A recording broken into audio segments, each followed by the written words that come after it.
Hey y'all, Phil here with your evening devotional. I'll keep this brief as I can, and then let you get on with your evening. A reminder from Judges that I think is continually timely. We've been talking about it in youth group. We've been talking about it in a variety of other different aspects. But it's Judges 21:25. It says, "In those days, there was no king in Israel, and everyone did what was right in his own eyes." All right. If you know the story in the book of Judges, it's awful. Like, to be completely honest with you, like, there's some redemption qualities. Israel does what's right in God's eyes, and they begin to look around at the culture around them, and they're like, you know what? I kind of like what they're doing. And then they would fall off and they'd worship false gods or do whatever the culture, what people around them were doing.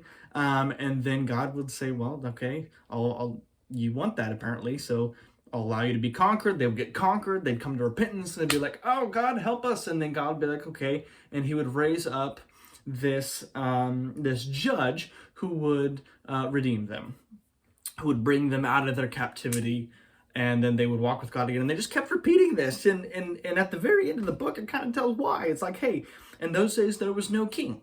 There was no authority, no reigning authority, and everyone did what was right in his own eyes. It doesn't take much to look around and see the same thing. It doesn't take much to look around and say, holy smokes, you and I live in a time and in a place and in a culture where everyone is their own king. Everyone does what's right in their own eyes, and there is no seemingly king. And the quick reminder is that there is a king. His name is Jesus, and he's sitting on a throne. He's coming back soon. So right now, as you're looking around and you're seeing people do what's right in their own eyes, I want you to remind yourself and be encouraged and be strengthened to persevere with the reminder that Jesus is king and he's sitting on his throne, watching over all creation. And two, as Brad talked about a few weeks ago, he's coming back soon. And we can take encouragement and hope in that. Until then, one of our responsibilities is to recognize him as king in our own life and help other people do the same. I don't know. For me, this has been incredibly encouraging because I found myself despairing recently as I look around and as I walk with students who have made themselves their own little king.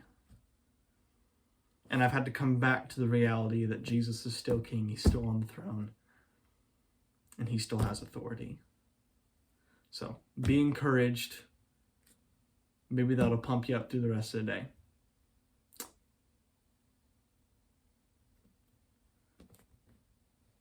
So Mark, when you edit this, get rid of the maybe that'll pump you up through the rest of the day part. How about I just redo the, before the be encouraged part, I'm going to redo that ending. Okay?